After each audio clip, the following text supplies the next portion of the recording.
This video is sponsored by Squarespace. This is the Huion Kamvas Studio 22. It's Huion's all-in-one computer and drawing monitor, and today we're going to be checking it out. I'm about to explode. Hello, my name is Brad. I review tech for creative professionals, illustrators, designers, the first person who thought to put a motor inside a rubber fish and then hang it on the wall as art. Today we're taking a look at the Huion Kamvas Studio 22. And this is the part of the video where I say you need a computer, but no, not today, because the computer is built right in. That's right. An all-in-one computer has a really nice pen. You can draw on it. Huion has never made anything like this before. This is their first all-in-one. And overall, I gotta say, they did a pretty good job. In the box, you have the computer itself. It's big, it's heavy, I don't want to lift it, I'm not that strong. You're gonna need a good sized desk to place this on. I would not describe this as portable, even though it's an all-in-one. You can carry it around, but you're not gonna want to. Also in the box are the power cords. I should point out, another reason it's not portable is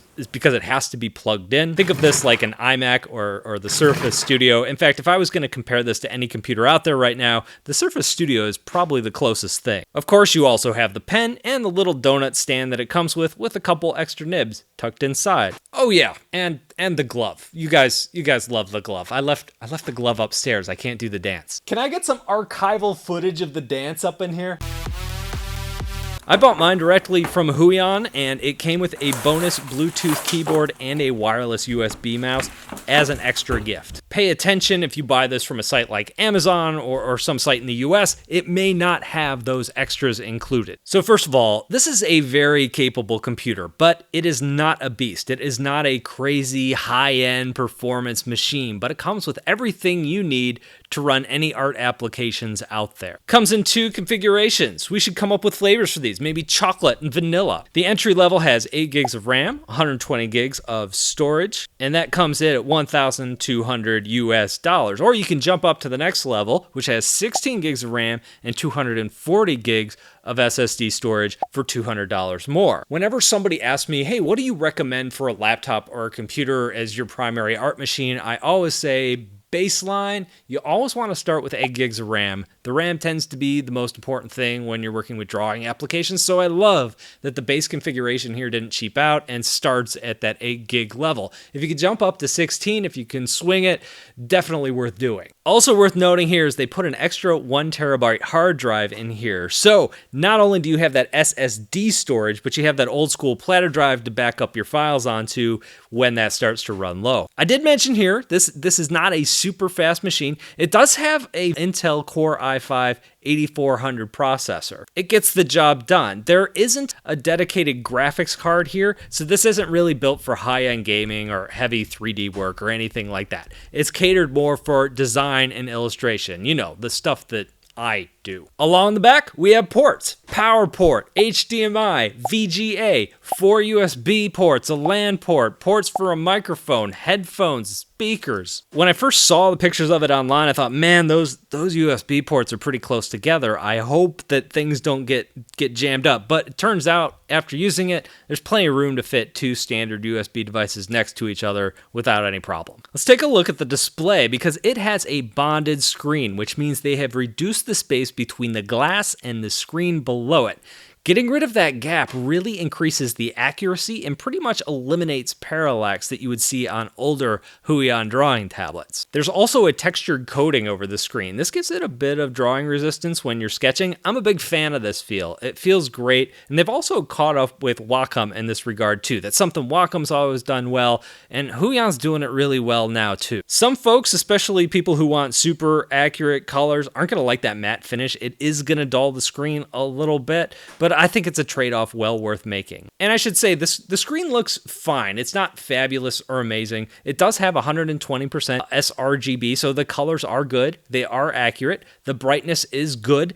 The one thing about this display is that it is a full HD display, and at this size, 22 inches, you see all of those pixels. At 13 inches, 1920 by 1080 looks pretty good, but when you stretch it out to that 22-inch screen, and because you're hanging over it, you're so close to that screen, you can really see the pixels, and it looks a little old-fashioned. There are rumors that the next Kamvas 22 that Huion is working on is gonna jump up and go to a 4K display. That would be awesome and amazing. We'll see when that comes out. I would love to see them roll that out at some point to the studio as well. Do want to give a quick shout out to this stand. The stand comes in the package. You attach it yourself, you gotta screw it on, and you can set it at pretty much any angle. So you can use this as a monitor, you can use this as a drawing display, set it up and let it roll. One thing you should know is that at the lowest setting, it does get a little bit tippy. Of course, like all Huion displays, there are shortcut keys along the side, totally customizable, a lot of shortcut keys so you can use this left-handed or right-handed. I was curious, this is a computer, and I was wondering how repairable is it? Can I get in this thing and actually replace the RAM and the hard drive myself? There are 7 screws along the back, they're easily accessible, so I gave it a shot. I tried to take them off. I bet I could like shimmy this thing off if I really wanted to, but it's not easy to get off, and I wasn't feeling confident enough to actually get the back off this thing. So I'll just mark this one up like most all-in-ones isn't super repairable, or at least it's not super accessible. But Brad, aren't you gonna do a pen test? Yeah, I'm gonna do that next, but before I do that, I'd like to thank today's sponsor, Squarespace. Squarespace is an all-in-one platform, professional websites, online stores, portfolios. It's even easy to claim your own domain and URL. Create a custom site that matches your style, bring your ideas to life. I took it for a spin, I built my portfolio with it, and as a web designer back in the day, it would have taken me a week or two to do what I was able to do in an evening using Squarespace. If you're showing off your work to potential clients or trying to land a full-time job, those templates look really professional. Head to squarespace.com for a free trial, and when you're ready to launch, go to squarespace.com/BradColbo to save 10% on your first purchase of a website or domain. On to the pen. The pen is really good. It's basically the one from last year's Kamvas 22. So without further ado, let's just jump over to the pen test. All right, we are here for the pen test. Let's take a look at the pressure. If I press light, I get a lighter line. As I apply more pressure, I get a nice thick line. So overall, the pressure is very smooth, works pretty well. Initial activation, like if I'm writing pretty slow, or pretty lightly, actually is pretty good. It's giving me a very light line. So that's good. Initial activation is good. Let's take a look at how straight the lines are on this pen, and to do that, I want to go in and I want to make sure I turn off stabilization first. I am going to go to my pen settings, and I'm just going to go ahead and turn stabilization all the way off. Stabilization automatically smooths out your pen lines, which I love using when I'm drawing, but for these pen tests, I like to turn it off to see what my natural line is going to look like. And then I'm just going to draw a slow angled line. And what I'm looking for is kind of a wave, a reoccurring wave that looks mathematical. And I could kind of see it here. There's a difference between your hand shaking, which is always going to make your line imperfect, and the wave. And here you can see it's kind of mathematical. To kind of take that out of the equation, let's take our wooden ruler here. Let's do it again. Just get our slow angled line going here and see if we can get any wave in that too. What I notice is it's very subtle. Oops, my ruler moved. This is my fault.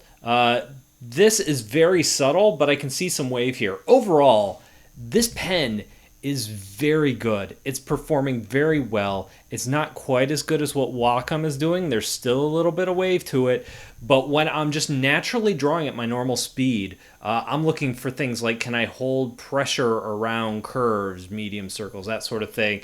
Is it going to look natural as I draw, or am I gonna get weird bloop, bloop, bloop, bloop, technical bloops and things like that, like I get on a Surface Pen? I don't get any of that. Overall, I think this pen is very, very good. I'm very happy with how it's performing. pros and cons. The good news here, and I've been saying it over the last year or so, is Huion's pen tech has gotten better and better over the last several years, and it's getting to the point where it's almost as good as Wacom's. And so because of that, carrying that pen over here, you get that same really nice, super smooth drawing feel. And since really, that's why you get something like this, the main thing that they have to nail is that drawing feel, I feel right there you're already getting a tremendous value. The computer part, more than capable, not a giant, massive, fast thing, but it gets the job done at a decent price. And as far as a first try, there's nothing here that's glaringly bad, other than maybe the speakers. Oh, I should move on to the cons. The con, at least the main con for me, the speakers are not good. They sound horrible. They sound like they're kind of trapped in a closet. You're definitely going to want to take advantage of the audio jack that's located around the back to plug in some extra speakers or some headphones. The other con to point out is the fan. You can definitely hear it. Most of the time the computer is running,